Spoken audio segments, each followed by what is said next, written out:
So 8s are the number on the Enneagram with the most energy. And then 9s are right next to them with the absolute least. So of all the numbers, like 5s have a measured amount of energy, but 9s have the least amount of energy. And 9s, their vice is sloth. And that's sometimes called laziness.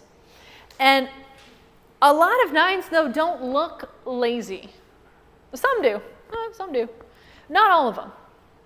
What sloth means in terms of the Enneagram, in terms of the 9, is that they are lazy about what is most important. So 9s, if you look on your diagram, they're right at the top of the Enneagram. And so 9s kind of they can see all of the numbers. You know, they're right at the top. They get it.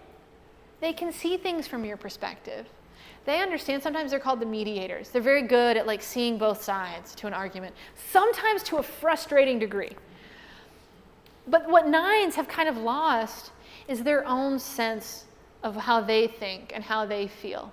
9s are deeply conflict avoidant. These people do not want to be in conflict with anyone or anything. That is the last thing they want. 9s they're really working to create a sense of harmony inside themselves and like in the outside world. A lot of 9s flock to yoga because if there is a tool that allows them to maintain their inner harmony, they are all about it and they want it. They're like, yes, give me more of that. They want harmony internally and externally. And so what tends to happen is they forget themselves. Because if they have an opinion or a want or a desire, it might be in conflict with someone else. And they can't stand being in that conflict with other people. And so this is a typical like 9 situation. This is a great like learning story that a lot of teachers use. So a 9 and their partner are going to dinner. And their partner's like, where do you want to go to dinner? And the 9 says, I don't know, where do you want to go to dinner? And they're like, well, I want to go get Mexican food. And the 9's like, okay.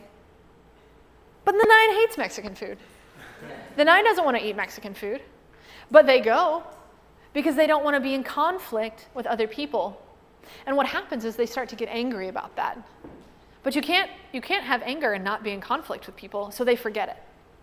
And these are the people who tend to forget their anger. And they're sitting there eating their Mexican food, and they're like, that's great. That's great.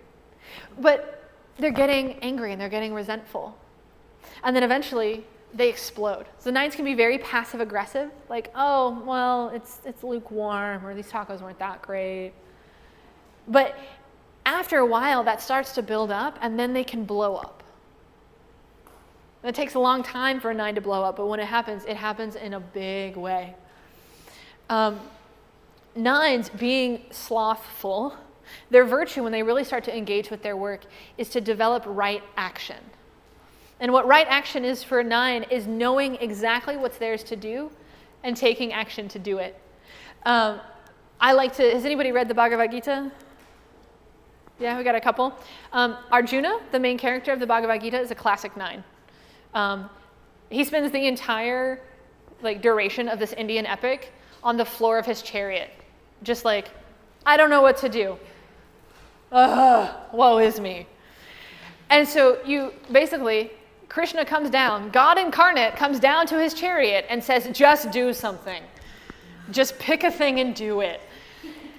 He's a mighty warrior. It's his job to be a warrior and to fight these battles. But then all of a sudden, his family is the one he's fighting against for all these different reasons. We don't need to go into it. But basically, he feels like he's damned if he does and damned if he doesn't. He doesn't want to be in conflict with his family, the people that he feels some moral connection to. But he also knows that deep down, his dharma is to be a warrior.